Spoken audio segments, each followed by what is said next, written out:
ನಾರಾಯಣೀಯಂ ಅಧ್ಯಾಯ 31 ವಾಮನಚರಿತ ವರ್ಣನಂ ಮಂದಾಕ್ರಾಂತ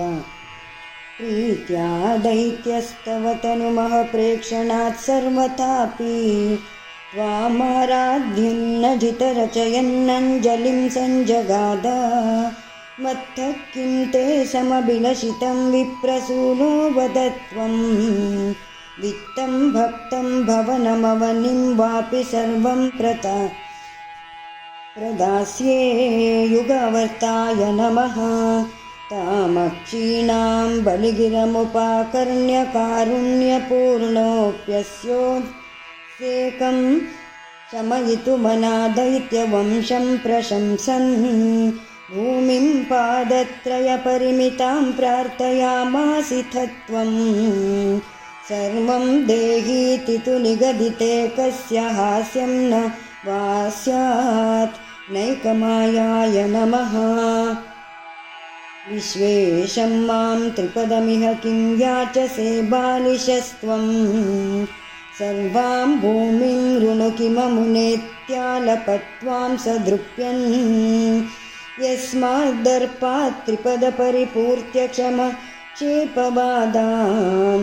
ಬಂಧಂ ಚಾಸಭಗಮದತದರ್ಹೋಪಿ ಗಾಢೋಪಶಾಂತ್ಯೈ ಮಹಾಶನಾಯ ನಮಃ ಪಾದತ್ರಯ್ಯಾಯದಿ ನಮುದಿತೋ ವಿಷ್ಟಪೈರ್ನಾಪಿ ತುಷ್ಯೇದ್ಯುಕ್ತೇಸ್ಮಿನ್ ವರದ ಭವತೆ ದಾತು ಕಾಮೇ ತತೋಯಂ ದೈತ್ಯಾಚಾರ್ಯಸ್ತವ ಖಲು ಪರೀಕ್ಷಾರ್ಥಿನಃ ಪ್ರೇರಣಾರ್ಥಂ ಮಾಮಾದೇಯಂ ಹರಿರಯಮಿತಿ ವ್ಯಕ್ತಮೇವಾಬಭಾಷೆ ಅದೃಶ್ಯಾಯ ನಮಃ ಯಾಚತ್ಯೇವಂ ಯದಿ ಸ ಭಗವಾನ್ ಪೂರ್ಣಕಾಮೋऽಸ್ಮಿ ಸೋಹಂ ದಾಸ್ಯಾಮ್ಯೇವ ಸ್ಥಿರಮಿತಿ ವದನ್ ಕಾವ್ಯಶಬ್ದೋಪಿ ದೈತ್ಯಃ ವಿಂಧ್ಯಾವಲ್ಯಾ ನಿಜದಯಿತಯಾ ದತ್ತಪಾದ್ಯಾಯ ತುಭ್ಯಂ ಚಿತ್ರಂ ಚಿತ್ರಂ ಸಕಲಮಪಿ ಸ ಪ್ರಾರ್ಪಯತ್ತೋಯ ಪೂರ್ವಂ ವ್ಯಕ್ತರೂಪಾಯ ನಮಃ ನಿಸ್ಸಂದೇಹಂ ದಿತಿಕುಲಪತೌ ತ್ವಯ್ಯಶೇಷಾರ್ಪಣಂ ತದ್ವ್ಯಾತನ್ವಾನೇ ಮುಮುಚುರುಷಯ ಸಾಮರಾ ಪುಷ್ಪವರ್ಷಂ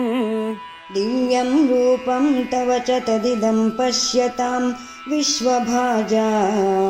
ಮುಚ್ಚೈರುಚ್ಚೈರವೃದವಧೀಕೃತ್ಯ ವಿಶ್ವಾಂಡಭಾಂಡಂ ಸಹಸ್ರಜಿತೆ ನಮಃ ತ್ವತ್ಪಾದಾಗ್ರಂ ನಿಜಪದಗತಂ ಪುಂಡರೀಕೋದ್ಭವೋऽಸೌ ಕುಂಡೀತೋ ಯೈರಸಿಚದ ಪುನಾದ್ಯಜ್ಜಲಂ ವಿಶ್ವಲೋಕಾನ್ ಹರ್ಷೋತ್ಕರ್ಷಾತ್ ಸುಬಹುನನೃತೆ ಕೇಚರೈರುತ್ಸವೇಸ್ಮಿನ್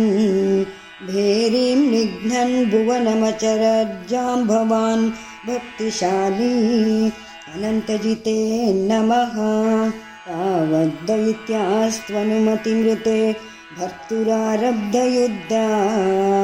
ದೇವೋಪೇತೈರ್ಭವದನುಚರೈ ಸಂಗತಾ ಭಂಗಮಾಪನ್ ಕಾಲಾತ್ಮಾಯಂ ವಸತಿ ಪುರತೋ ಯದ್ವಶಾತ್ ಪ್ರಾಗ್ಜಿತಾ ಸ್ಮಃ ಕಿಂ ವೋ ಯುದ್ಧೈರಿತಿ ಬಲಿಗಿರಾತೇತ ಪಾತಾಳಮಾಪುಃ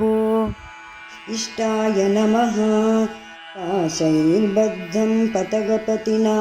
ದೈತ್ಯಮುಚ್ಚೈರವಾದೀಸ್ತಾರ್ತೀಯೇಕಂ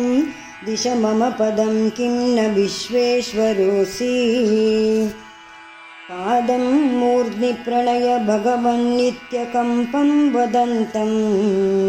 ಪ್ರಹ್ಲಾದಸ್ತಂ ಸ್ವಯಮುಪಗತೋ ಮಾನಯನ್ನಸ್ತವೀತ್ವಾಂ ಅವಿಶಿಷ್ಟಾಯ ನಮಃ ದರ್ಪೋಚಿತ್ಯೈ ವಿಹಿತಮಖಿಲಂ ದೈತ್ಯಸಿದ್ಧೋಸಿ ಪುಣ್ಯೈರ್ಲೋಕಸ್ಥೇಸ್ತು ತ್ರಿದಿವ ವಿಜಯೀ ವಾಸವತ್ವಂ ಚ ಪಶ್ಚಾತ್ ಮತ್ಸಾಯುಜ್ಯಂ ಭಜ ಚ ಪುನರಿತ್ಯನ್ಮಗೃಹ್ಣಾ ಬಲಿಂ ತಂ ವಿಪ್ರೈಃ ಸಂತಾನಿತಮಖವರ ಪಾಹಿ ವಾತಾಲಯೇಶ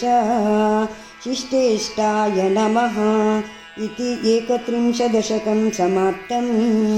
ನಾರಾಯಣ ನಾರಾಯಣ ನಾರಾಯಣ ನಾರಾಯಣ ನಾರಾಯಣ ನಾರಾಯಣ ನಾರಾಯಣ ನಾರಾಯಣ ನಾರಾಯಣ ನಾರಾಯಣ ನಾರಾಯಣ